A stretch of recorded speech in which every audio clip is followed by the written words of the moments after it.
Bismillahirrahmanirrahim. Qala al-mu'allif rahimahullah ta'ala, qala Imam Al-Ghazali fi Ihya Ulumuddin wa bihaqqi jami' salafuna salih yanfa'una bi'ulumi wa barakatih wa nafatin fid din wa dunya al-akhirah. Al-Fatihah. Bismillahirrahmanirrahim. Alhamdulillahirabbil alamin.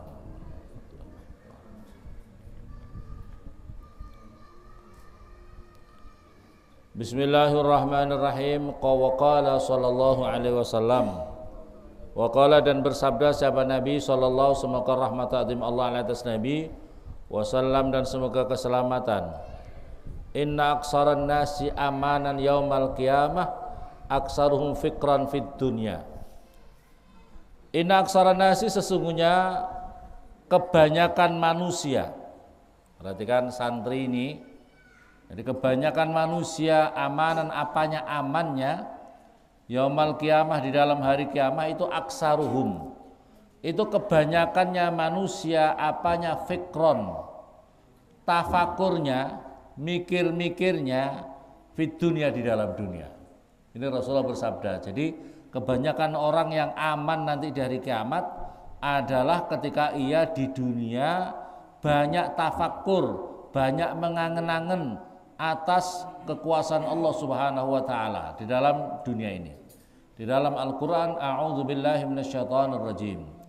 Inna fi khalqis samawati wal ardi wa ikhtilafil laili wan nahari la ayatil liulil albab. Sesungguhnya di dalam penciptaan beberapa langit dan bumi, wa ikhtilafil laili, dan berselisihnya malam dan siang, bersilih bergantinya siang dan malam, tentu ini adalah tanda-tanda kekuasaan Allah liulil albab, tapi bagi orang-orang yang punya otak, normal otaknya, punya kecerdasan intelektual, punya kecerdasan otaknya. Loh, kalau ndak cerdas, wongnya lolak-lolok ya ndak ngerti, kayak kambing ya. Alladzina yazkurunallaha qiyaman. Siapa itu? Orang yang mau tafakur itu siapa? Alladzina, yaitu orang banyak, yazkurunallah, yang memperbanyak zikir kepada Allah, qiyaman, dalam keadaan berdiri, wa qu'udan, dalam keadaan duduk, wa ala junubim, dan atas lambung-lambung mereka. Artinya tidur-tidurnya mereka juga zikir, berjalan zikir, berjalan, berdiri, duduk, tidur, selalu berzikir kepada Allah. Wa yatafakkuruna, perhatikan di sini, wa yatafakkaruna, dan tafakkur siapa mereka, mengangan-angan siapa mereka, fi khalqis samawati, di dalam ciptaannya beberapa langit wal ardi, Rabbana, kemudian setelah tafakkur, Rabbana ma khalaqta hadza bila, wahai Tuhanku, ma khalaqta, sungguh engkau menciptakan ini, ma khalaqta, tidak menciptakan siapa Tuhan, hadza, ini, semesta alam ini, batilan, dengan sesuatu yang batil, sama sekali, semuanya ada manfaatnya. Subhanaka faqina adzabannar, maka maha suci engkau ya Allah, faqina, maka jagalah kami daripada siksa neraka. Inilah daripada hasil tafakkur. Jadi hasil tafakkur itu adalah kemudian menyebabkan diri kita memperbanyak zikir kepada Allah, mengakui atas kekuasaan Allah Subhanahu wa taala, atas kemahakuasaan Allah Subhanahu. Ini hasil tafakkur, angen-angen di alam semesta, ya Allah. Perhatikan santri, kalau kamu mau menciptakan rumah, kalau kamu bikin rumah saja, yang dibutuhkan apa kalau orang mau bikin rumah itu? Material harus ada apa tidak? Harus ada. Biaya, tenaga, betul? Allah menciptakan alam semesta ini loh. Cari materialnya dari mana? Bikin bumi seluas ini, materialnya dulu dari mana? Allah menciptakan bintang-bintang, materialnya dari mana? Allah menciptakan alam semesta dari mana ini? Coba kau angan-angan. Allah, ya Allah, menciptakan alam semesta ini, kemudian menjadikan sebab diri kita ini kemudian mengakui atas kemahakuasaan Allah, terus kemudian kita memperbanyak zikir, memperbanyak zikir kepada Allah dalam keadaan berdiri. Kalau orang malas-malas zikir kepada Allah, itu sesungguhnya dirinya tidak mau tafakur. Inilah yang diharapkan. Jadi berpikir, mengangan-angan. Hatta di dalam Al-Quran juga memerintahkan kita wa fi anfusikum afala tubsirun. Dan di dalam diri-diri kalian semuanya, apakah kamu tidak melihat? Ya Allah, kalau kamu melihat diri kamu sendiri itu betapa luar biasa kekuasaan Allah Subhanahu wa taala. Betapa luar biasa kekuasaan Allah Subhanahu wa taala atas diri kita ini. Maka diceritakan di dalam kitab, diterangkan di dalam kitab itu diterangkan Rasulullah menciptakan dulu ada seorang ahli ibadah. Diilustrasikan Rasulullah, kemudian dia orang ahli ibadah ini begini. Ya Allah, ini orang ahli ibadah, saya tidak mau sibuk dengan urusan-urusan orang lain ya Allah.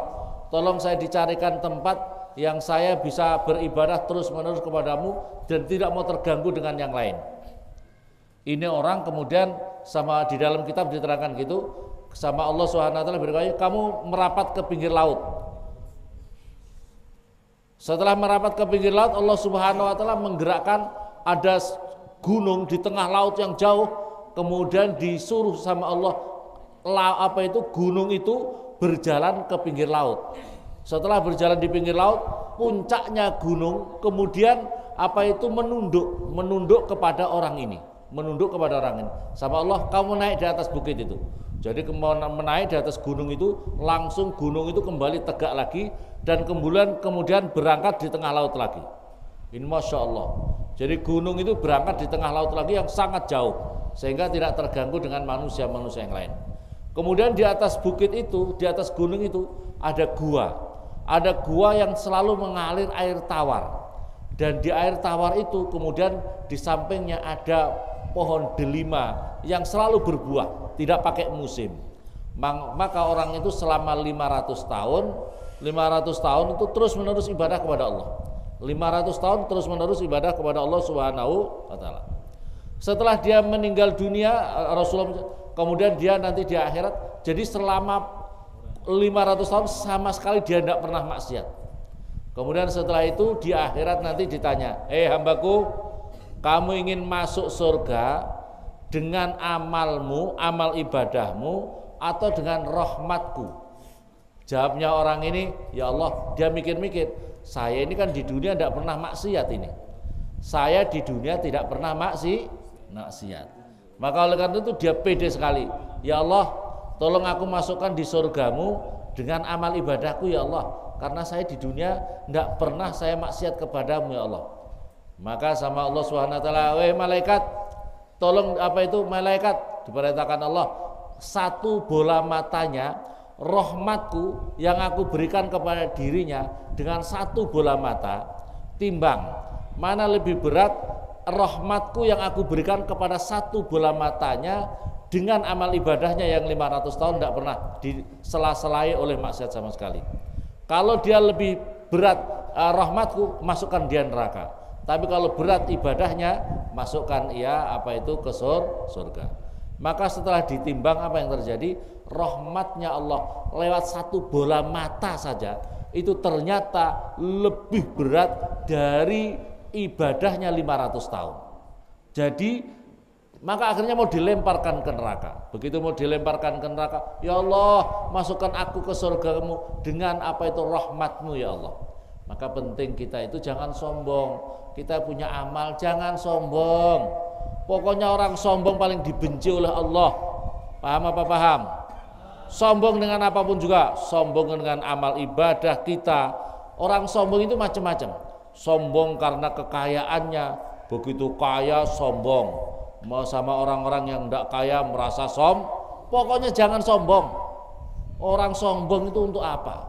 Orang sombong itu contohnya Fir'aun, masuk neraka. Sombong dengan kekayaan, Qarun masuk neraka. Tidak ada untungnya. Sombong biasanya lagi dengan nasab. Lihat aku nasab, aku ini keturunan Nabi, ya.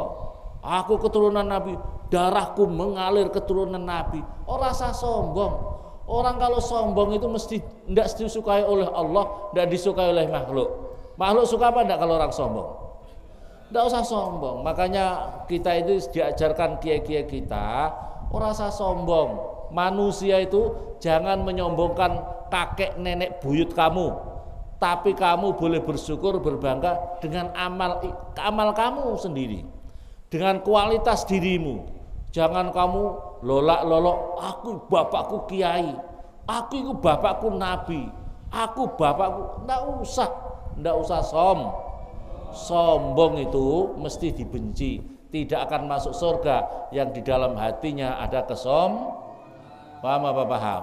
Jadi jangan sombong. Maka akhirnya apa? Orang ini dimasukkan surga dengan rahmatnya Allah. Jadi kita ini ya arhamar rahimin, ya arhamar rahimin, ya arhamar rahimin, farij muslimin. Kita ini ya Allah wahidat yang penuh kasih sayang, sayangi aku, irhamni ya Allah, irhamni ya Allah, sayangi kita ini. Ojo sombong, jangan kamu jadi keturunan Nabi, jangan sombong. Jangan sombong. Kamu keturunan presiden, jangan sombong. Sombong menghancurkan dirimu. Betul? Betul apa betul? Di antara kesombongannya itu apa? Di antara kesombongannya itu sombong. Suruh ngaji, enggak mau. Aku jadi orang mulia, aku sudah orang hebat, enggak mau ngaji. Itu namanya orang sombong. Ustadz belajar ngaji, aku pinter kok. Aku sombong namanya. Oke, wong sombong itu ndadekne celaka. Ustadz ora iso tambah pinter gara-gara Kiai ora tambah pinter gara-gara Apalagi santri ora gelem belajar itu ya gara-gara Betul apa betul? Jadi harus kita berpikir Maka oleh karena itu di dalam hadis Nabi, didukung oleh hadis Nabi, tafakkaru sa'ah khairun min ibadati sana. Kamu mau berpikir atas kekuasaan Allah, kemahakuasaan Allah di alam semesta ini 1 jam saja itu lebih bagus daripada ibadah 1 tahun. Di dalam keterangan hadis yang lain, tafakkaru sa'ah khairun min sittina sana. Mau kamu tafakkur 1 jam saja itu lebih bagus daripada ibadah 60 tahun. Dalam hadis yang lain, tafakkaru sa'ah khairun min min sab'ina sana. Berpikir, mengangan-angan atas kemahakuasaan Allah Subhanahu wa taala, bahkan di dalam diri kamu sendiri itu. Di dalam diri kamu sendiri itu lebih baik daripada ibadah 70 tahun lamanya. Masya Allah. Makanya penting kita ini ayo ngangen-ngangen. Otak kita ini dikasih oleh Allah, anugerah otak ini gunakan untuk berpikir ini. Pikirannya jangan hanya fulus saja, pikir atas kekuasaan Allah di alam semesta ini.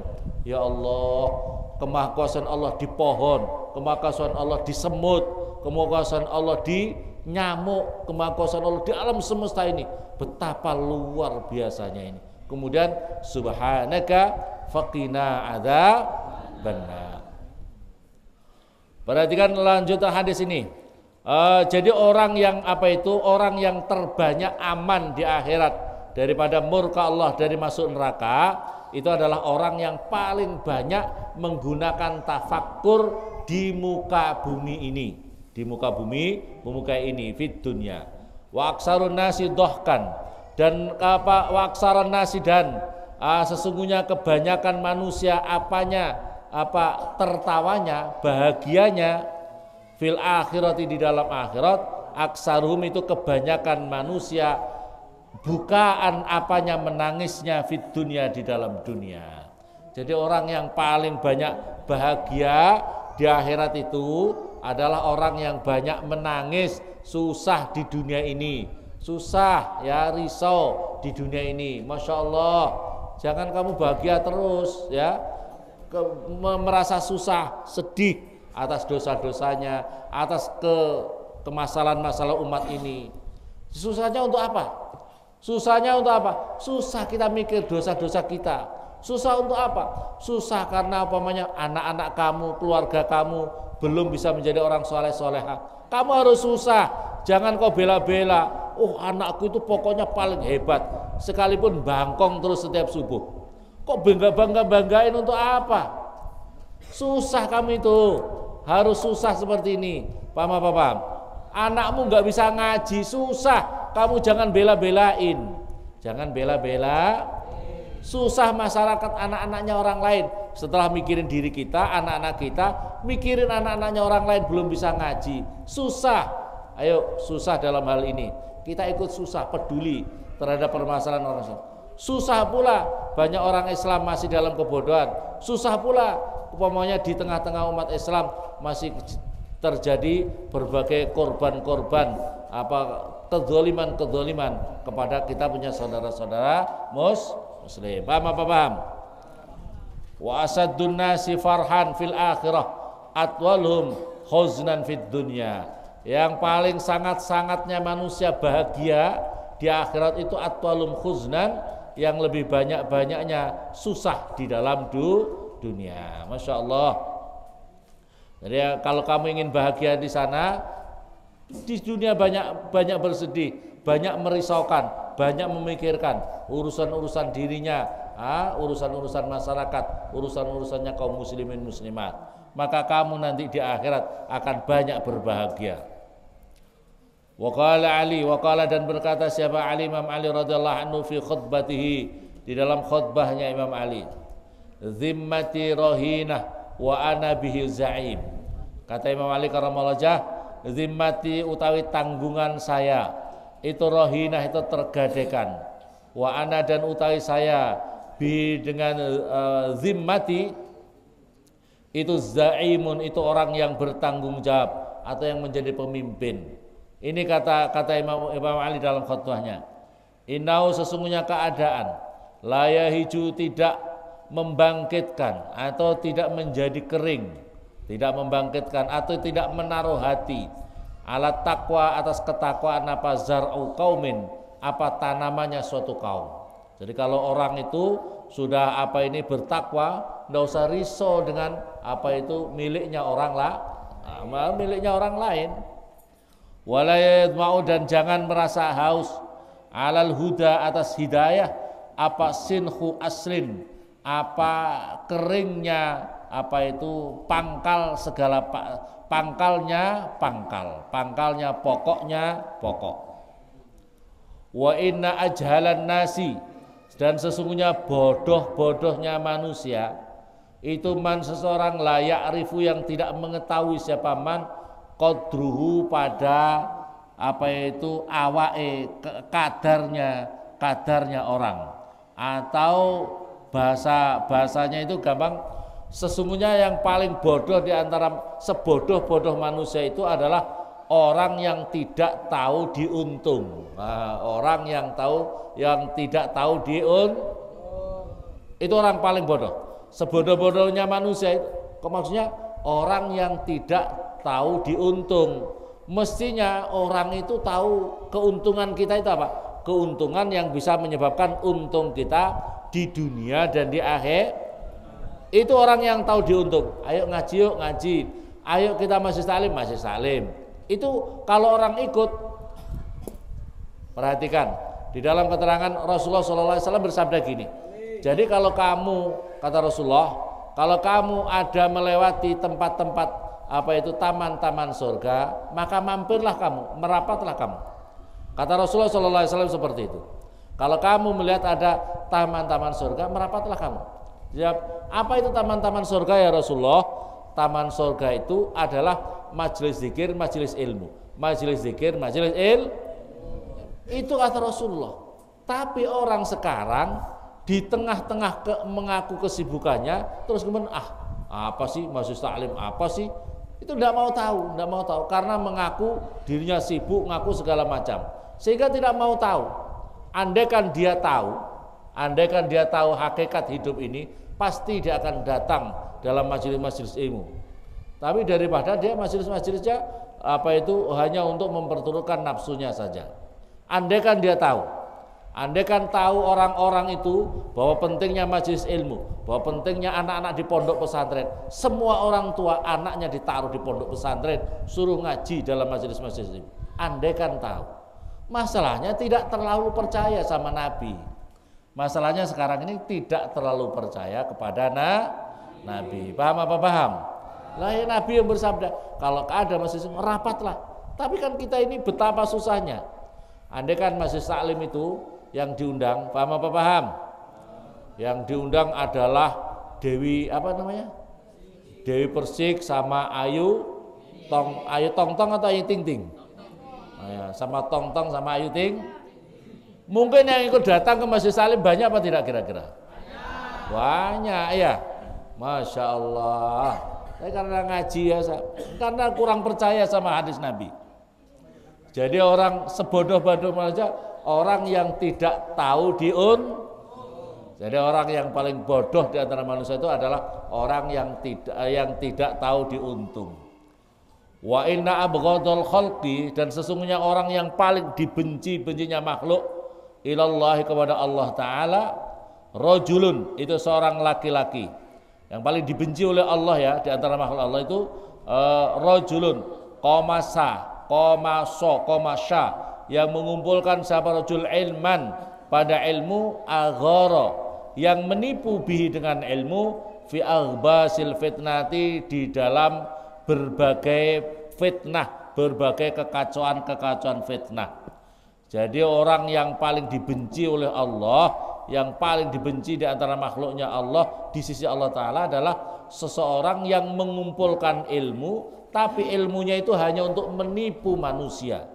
Untuk menipu manusia justru dengan ilmunya membuat kekacauan di tengah umat. Sama memberi nama hu kepada rajul apa asbahun, apa yang menyerupai, lahu bagi rajul minan nasi. Jadi orang yang menyerupai manusia. Wa ardhaluhum ini saya kitab ini wa ardhaluhum. Tapi dalam kitab yang kecil biasa itu wa aradhiluhum. Ardhaluhum atau wa aradhiluhum. Saya pakai gunakan semuanya. Wa aradhiluhum atau wa ardhaluhum. Dan yang lebih hina-hinanya mereka apanya aliman, apanya orang alim. Jadi seseorang yang alim, seorang punya ilmu, tapi hanya justru menimbulkan fitnah di tengah masyarakat. Maka oleh karena itu ada makalah ini. Fasadun alimun, fasadun kabirun, alimun mutahattikun, wa akbaru minhu jahilun mutanasikun. Apa itu fasadun kabir? Suatu kerusakan di muka bumi ini adalah seorang alim yang mutahatik. Bikin kerusakan di muka bumi ini adalah seorang alim yang mutahatik. Seorang alim tapi ilmunya hanya membuat kerusakan. Kesembrono dia menggunakan ilmunya. Wa akbaru minhu, dan yang lebih besar daripada itu, orang alim tapi mutahatik itu besar sekali pengaruh kerusakan di muka bumi. Tapi lebih besar daripada itu, wa akbaru minhu jahilun mutanasikun. Lebih besar daripada itu seorang bodoh tapi ahli ibadah. Karena apa? Orang bodoh ahli ibadah. Orang ikut sama dirinya, orang bertanya kepada dirinya, tapi karena dia tidak punya ilmu, maka kemudian dia justru apa yang diikuti sesat menyesatkan, yang dia berfatwa sesat menyesatkan. Makanya santri ngalim harus betul-betul jadi ngalim, pinter sekalian ngajinya. Walam yu'an ini dalam kitabnya walam yu'na, dan tidak menolong fil ilmi di dalam ilmu yauman di dalam satu hari saliman yang menyelamatkan. Tapi di dalam kitab yang lain walam ya'is, artinya tidak hidup siapa rajul itu fil ilmi yauman saliman, tapi dengan ilmu tidak menjadikan sebab keselamatan, tapi justru menjadikan sebab bakkaro pagi-pagi siapa rajul fastaksaro maka menuprih banyak siapa rajul fama utai perkara qalla yang sedikit minuriban alu khairun mimma kasur fama qalla maka utai barang qalla yang sedikit minuriban ilmu khairun mimma kasur. Ilmu yang sedikit tapi bermanfaat itu lebih baik daripada ilmu banyak tapi justru membuat kerusakan. Hatta idartawa, sehingga ketika corojo itu belending, artinya terlalu banyak minum, min ma'in daripada air, ajinin yang sudah berubah. Jadi seolah-olah karena ilmu yang banyak, seolah-olah dirinya justru meminum air yang sudah terkena virus penyakit, karena sudah berubah. Wa aksara min ghairi ta'il, dan yang lebih banyak daripada min ghairi ta'ilin, dari tanpa berfaedah. Jalasa duduk siapa rajul linnasi pada manusia muftian hali berfata litakhlisin ma iltabasa ala ghairih, litakhlisin karena menyelamatkan ma perkara iltabasa yang samar ala ghairi atas lainnya rajul. Fa in nazalat, walau dan jika turun bi dengan rajul ihdal muhimmat, pada apa itu salah satu perkara-perkara yang penting, hayya maka menyiapkan sorbu haswar ra'i, pada yang mengisi apa seselane atau yang menyela-nyelai pendapatnya min ra'i, dari pendapatnya sendiri. Dan perkara-perkara penting itu justru muncul dari pikirannya sendiri, bukan daripada ilmu, pakemnya ilmu, disiplin ilmu, tapi dengan nafsunya, dengan ilmu apa itu, dengan pikirannya sendiri, diotak-atik matuk. Ini tidak boleh. Ilmu itu jangan diotak-atik, tapi harus pakai dasar. Ilmu syariat harus pakai dasar, ilmu hakikat harus pakai jangan diotak-atik matuk sendiri, tapi harus pakai menggunakan dasar.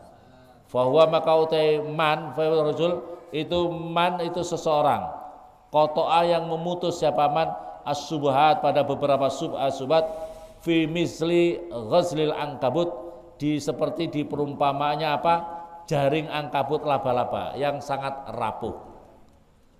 La yadri al-akhta'a am asaba, dia tidak tahu apakah pendapatnya itu, fatwanya itu salah atau benar. Nah, diibaratkan di sini rukabun jahalatun, seperti orang-orang yang naik, pengendara-pengendara yang bodoh, khubbatun asyawatin, seperti orang yang numpak apa mengendari onta, tapi ontanya yang buta, ontanya yang blawur, ontanya yang mengundalkan onta, tapi ontanya tidak punya mata, matanya buta semuanya. Bikin hancur atau bikin benar? Orang ilmu yang seperti ini, orang ilmu yang pakai otaknya sendiri, orang yang bodoh, sesungguhnya dirinya bodoh, tidak punya ilmu, tapi sok bergaya punya ilmu. Ini yang menjadi hancur. Seperti dia pengendara-pengendara bodoh yang apa itu, dan atau naik kendaraan-kendaraan yang apa itu tidak apa itu naik kuda, naik onta yang tidak punya mata, bisa nabrak-nabrak apa tidak. Maka santri itu diharapkan, makanya kalau belajar sungguh-sungguh, belajar ilmu syariat benar-benar, kitabnya mana, kitabnya mana yang jelas, referensinya mana yang jelas. Tidak boleh kita ini justru dhalun mudillun, sesat dan menyesatkan. Wallahu alam. Ini masih ada lanjutannya, tapi kita lanjutkan pada pertemuan yang akan datang. Semoga bermanfaat, semoga kita semua ahlan zuriyatana, anak turun kita muslimin muslimat menjadi orang-orang ahlal ilmi al khair, wa la taj'al min ahli syarr wa daruk tulana syahha wa lafiyah. Wassalamu alaikum warahmatullahi wabarakatuh. Al-Fatihah.